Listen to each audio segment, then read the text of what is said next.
Elon Musk ने हाल ही में Twitter को खरीदा, लेकिन सवाल यह है कि उन्होंने आखिरकार ट्विटर को क्यों खरीदा। तो इसके पीछे उनकी बहुत बड़ी बिजनेस स्ट्रेटेजी है। उनकी कंपनी टेल्सा की एडवर्टाइजिंग कॉस्ट कम करना यह एक रीजन हो सकता है। इलॉन मस्क के ट्विटर पे 8 करोड़ से ज्यादा फॉलोअर्स है और इसी फॉलोअर्स को यूज करके इलॉन मस्क टेल्सा कंपनी की एडवर्टाइजमेंट करते हैं। लेकिन समस्या यह है कि अगर किसी दिन इलॉन मस्क के अकाउंट को ट्विटर ने ब्लॉक कर दिया, तब टेल्सा कंपनी की पूरी एडवर्टाइजमेंट बंद हो सकती है। इस वजह से इलॉन मस्क ने ट्विटर को खरीदने का फैसला किया और आज वो ट्विटर के नए मालिक बन गए। आज जो इलॉन मस्क दुनिया के सेकंड हाईएस्ट रिच मैन है, इसके पीछे उनके इसी अप्रोच का बहुत बड़ा हाथ है। तो आज के इस वीडियो में मैं आपको दुनिया के ऐसे ही बड़े बिलियनियर्स की 5 आदतों के बारे में बताने वाला हूँ, जिससे आप बहुत कुछ सीख सकते हो। Number 1, solution oriented mindset. Ola company के मालिक भावेश अग्रवाल एक दिन टैक्सी में जा रहे थे। रात का समय था, तभी टैक्सी ड्राइवर ने उनसे आधे रास्ते में ही पैसे की मांग की और कहने लगा कि अगर आपने पैसे नहीं दिए तो आपको आधे रास्ते में छोड़ दूंगा। जब उन्होंने पैसे देने को इनकार किया, तब उस टैक्सी ड्राइवर ने उन्हें आधे रास्ते में ही छोड़ दिया। तब उन्हें ये एहसास हुआ कि इस प्रकार की समस्या बहुत लोगों को होती होगी और उन्होंने इसका सोल्यूशन ढूंढ लिया और ओला कंपनी को शुरू किया।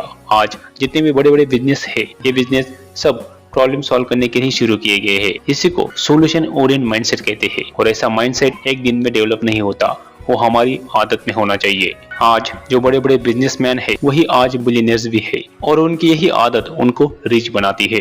Number 2, to do list. क्या सच में टू डू लिस्ट बनाना जरूरी है? मैंने बिल गेट्स, इलॉन मस्क, इन लोगों की बायोग्राफी पढ़ी। इनमें मुझे एक बात नजर आई कि वो लोग अपने पूरे दिन को अच्छे से मैनेज करते हैं। उनकी टू डू लिस्ट हमेशा तैयार रहती है। टू डू लिस्ट बनाने का सबसे बड़ा बेनिफिट ये है कि आपको पूरे दिन का काम का पता होता है और इस वजह से आप अपने काम को अच्छे से मैनेज कर पाते हो। इसलिए टू डू लिस्ट बनाना बहुत जरूरी है और ये आदत हर बिलियनियर में दिखती है और आपको भी इस आदत को अपनाना होगा।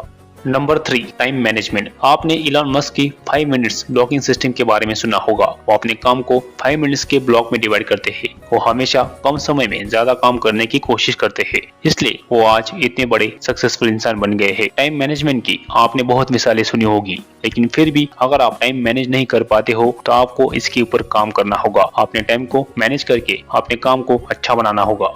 Number 4, reading books. Warren Buffett अपने दिन के 5 से 6 घंटे पढ़ने में बिताते हैं। वो हर रोज कम से कम 5 न्यूज़पेपर पढ़ते हैं। बिल गेट्स हर साल 50 से भी ज्यादा बुक पढ़ते हैं। जितने भी बिलियनर्स हैं, उनमें आपको रीडिंग हैबिट जरूर दिखती होगी, क्योंकि किताबें आपको वो सब कुछ दे सकती है जो आपने सोचा भी नहीं होगा। आजकल मोबाइल की वजह से रीडिंग स्किल कम होती जा रही है और इस वजह से हमारी विचार करने की क्षमता भी कम होती जा रही है।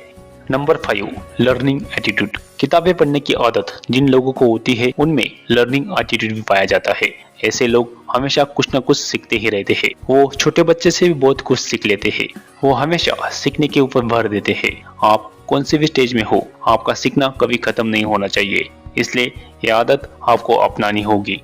लर्निंग से स्किल बढ़ती है और स्किल से आपका इनकम बढ़ता है। तो आज के इस वीडियो में आपने बिलियनियर्स की 5 आदतों के बारे में जाना। ऐसे ही और वीडियो के लिए हमारे चैनल को सब्सक्राइब कर ले। मिलते हैं अगली वीडियो में। नमस्ते।